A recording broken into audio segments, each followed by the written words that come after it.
Welcome to the Wisdom of Sex. I'm your host, Dr. Heather Wisdom. And first, I want to say thank you all for your support while I started this podcast.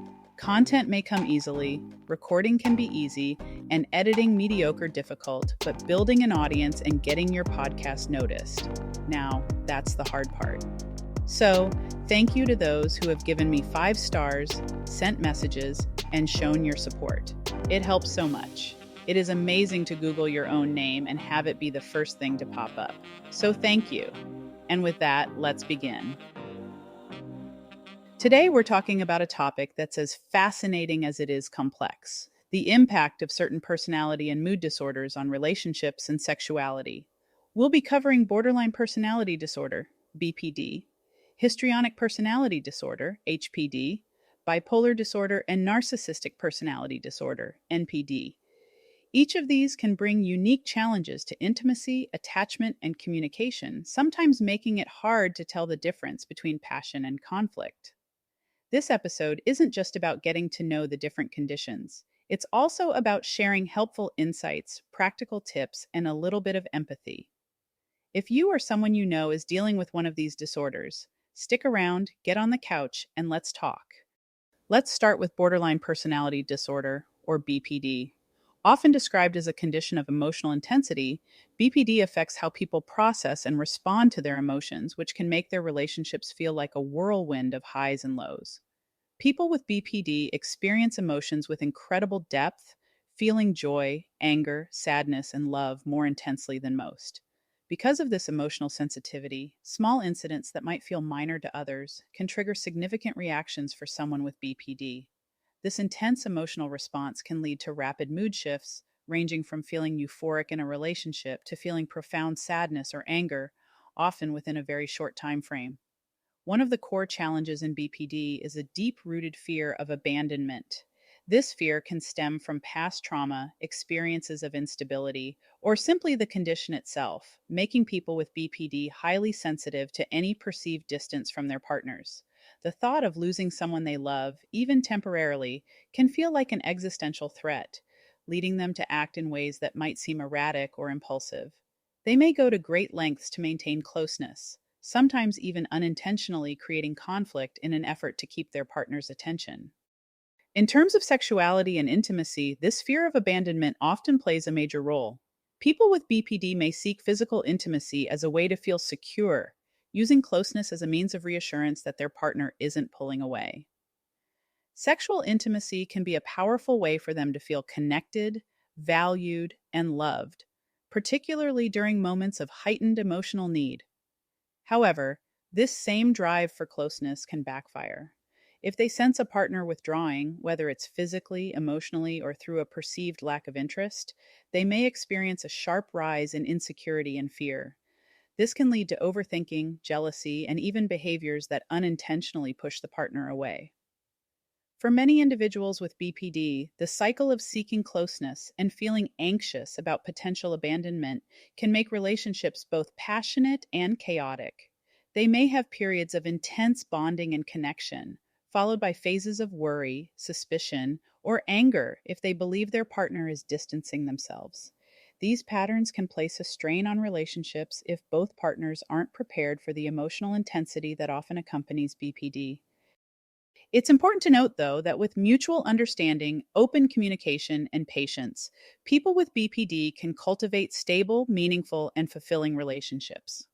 Therapy, especially dialectical behavior therapy, DBT, has shown to be incredibly effective in helping individuals with BPD develop tools to manage their intense emotions, work through fears of abandonment, and build healthier connections with loved ones. People with BPD often exhibit common signs in relationships, such as experiencing unpredictable and intense emotional highs, followed by significant emotional lows. They have a strong desire for closeness, but also fear losing it, which can lead to impulsive or risky behaviors, including sexual activities, sometimes outside the relationship. This is a way for them to regain a sense of control. So, what do you do if you are in a relationship with someone who is diagnosed with BPD? Well, first, you need to create healthy boundaries. People with BPD often struggle with boundary setting. Talking openly with a partner about needs, comfort levels, and boundaries can create a more balanced relationship. Create reassurance by showing consistency in your actions. Stay firm with your boundaries. If you compromise or relax them, it may lead to difficulties in the relationship. Lastly, show validation and empathy. It's important to validate their feelings and avoid dismissing them as overreactions. Remember, validating and showing empathy doesn't mean you agree with them. You're just showing you understand or care about what they are going through. For those with BPD, emotions are intense, and understanding this and showing you understand this can make a huge difference. Having a relationship with someone who has BPD can be challenging at times. But hey, a lot of relationships are challenging. It doesn't mean you can't have a healthy relationship. Next, we have Histrionic Personality Disorder, or HPD, a condition that isn't talked about very often. And many of you may be hearing about this disorder for the first time. I believe that many people diagnosed with borderline personality disorder may be misdiagnosed and may actually have HPD because both share similar symptoms. Borderline personality disorder is more widely known, so therapists, myself included, when I was newer to the mental health world, tend to jump and diagnose people with borderline personality disorder instead of HPD. This disorder is marked by an intense need for attention, validation, and approval. People with HPD are often charismatic, captivating, and socially engaging, which can make them very appealing initially. They tend to be lively, dramatic, and highly expressive, often thriving in social situations where they can easily charm those around them. Their vibrant personalities and energy draw others in, and they're often the life of the party, quick to adopt the role of entertainer and center of attention. Wanting attention can be more than just having a good time for someone with histrionic personality disorder. For them, getting attention and admiration feels like a basic need, so they might do things to get and keep everyone's focus. This craving for validation can complicate relationships, leading to flirtatious or even seductive behavior, sometimes without them even realizing it. They might dress or act in ways to get compliments or look for reassurance from different people. These actions can cause misunderstandings or put a strain on relationships, especially if partners feel their boundaries are being crossed. People with HPD often see relationships with intense emotions, sometimes feeling a deeper connection or commitment than what's really there. They might jump into thinking they found the one right away, only to feel let down when that initial excitement fades. Even though their feelings are genuine, their emotions can change quickly, making relationships feel unstable. In friendships, social circles, and romantic ties, someone with HPD may feel overlooked or slighted if they're not the center of attention, which can lead to drama or conflict as they try to grab it back. In terms of sexuality and romantic relationships, the constant search for validation can sometimes blur boundaries, resulting in what may seem like impulsive or seductive behaviors. For those with HPD, physical affection and attention often serve as affirmations of their worth. This can sometimes make relationships intense but challenging, as partners may struggle to provide the level of attention that someone with HPD feels they need. When you're in a relationship with someone who has histrionic personality disorder, it's important to understand how their emotional needs and insecurities affect the relationship. They can struggle with having long-term relationships because the novelty has worn off. Talking openly about the need for attention and validation can really help stabilize things. By sharing what you both need and expect, you can work together to have more stable and secure interactions. Offering genuine compliments that go beyond just looks or charm, like their achievements, values, or thoughtfulness, can provide a deeper sense of validation. It's key to set clear boundaries around flirtation and attention-seeking behaviors to keep the relationship healthy. Also, reminding them about valuing themselves instead of relying on others for approval can help them feel appreciated for who they really are, without always needing to be in the limelight. When both partners understand these dynamics, they can work together to build a supportive relationship that truly respects each other's needs, bringing more stability and harmony to their partnership. Okay, let's move on to bipolar disorder, a very common and complex mood disorder. It's characterized by episodes of mania and depression that can deeply affect relationships, intimacy, and daily life. Bipolar disorder's impact on relationships can be profound, as the shifts between high energy manic phases and low energy depressive phases can create an unpredictable emotional landscape. During a manic phase, people often feel supercharged with energy, confidence, and a bit of impulsivity. They might experience a rush of enthusiasm and creativity, and their need for sleep tends to drop. This can make things more exciting in a relationship. However, it can also lead to an increased interest in sex, which might intensify their desire to be close to a partner. On the flip side, this heightened libido can spark impulsive or risky behaviors, like acting on a whim or having spontaneous encounters without thinking it through. While not everyone experiences this, it can put a strain on relationships if boundaries get crossed or if choices lead to regret later on.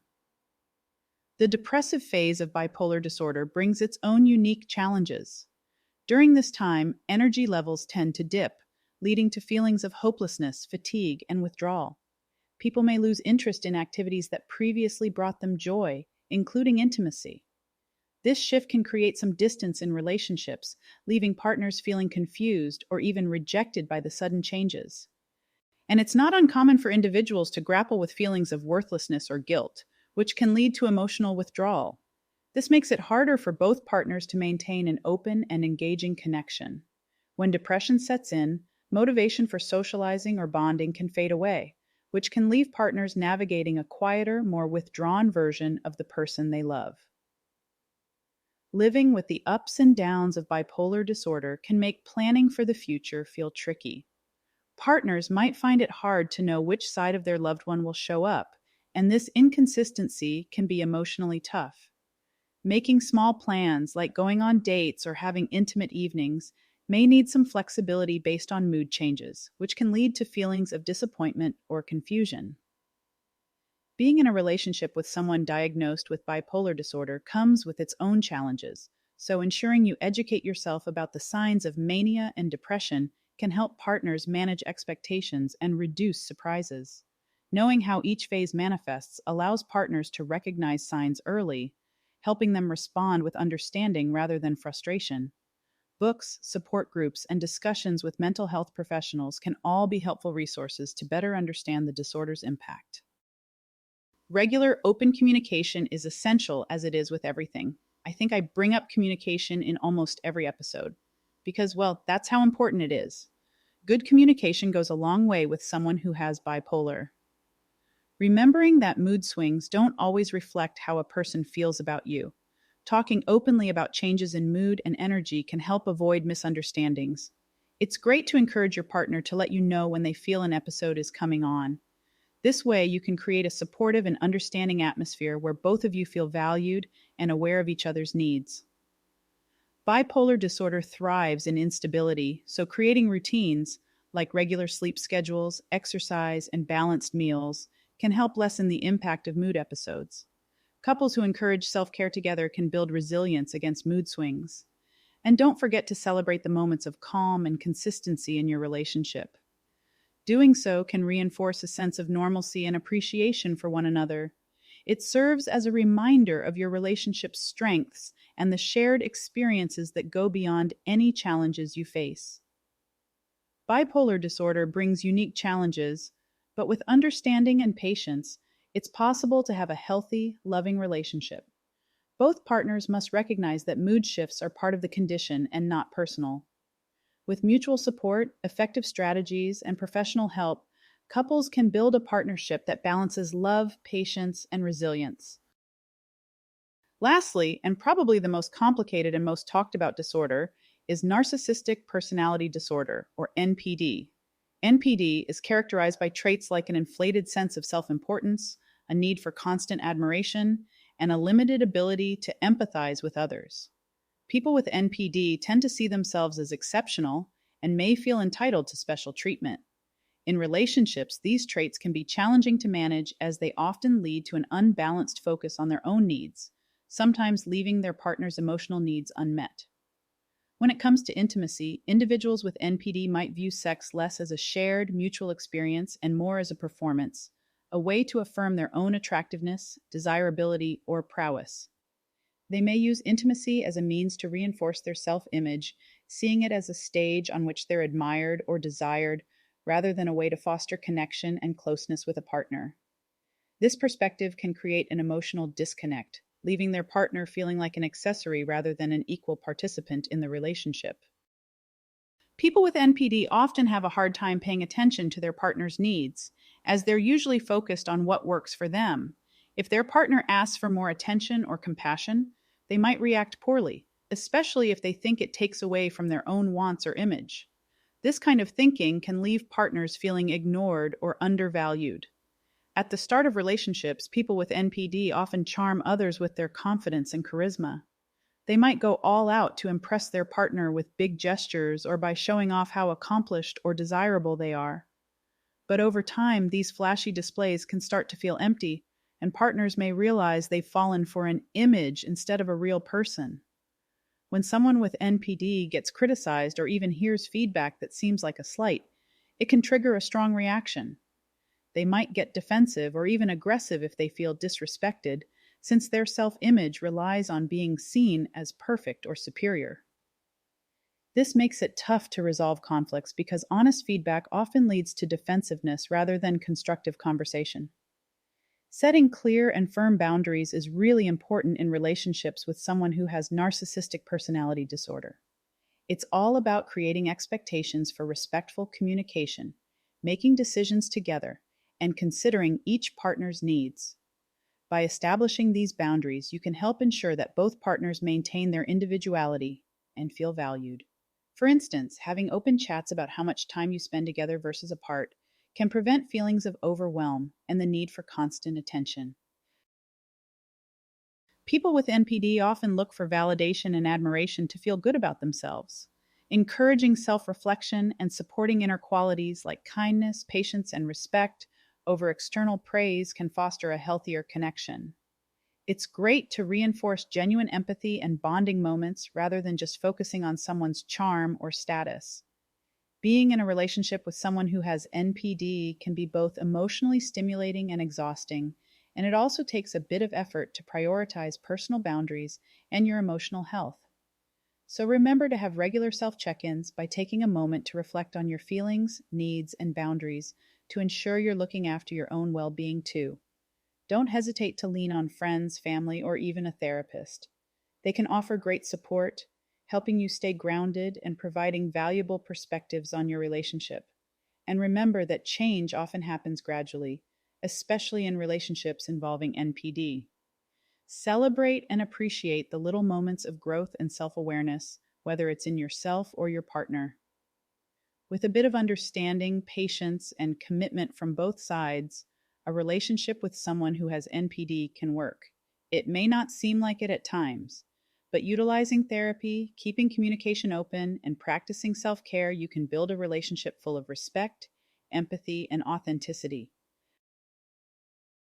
Understanding these disorders is one thing, but how do you foster a healthy, stable relationship when one or both partners live with one of these diagnoses? First, and as said before, focus on clear communication.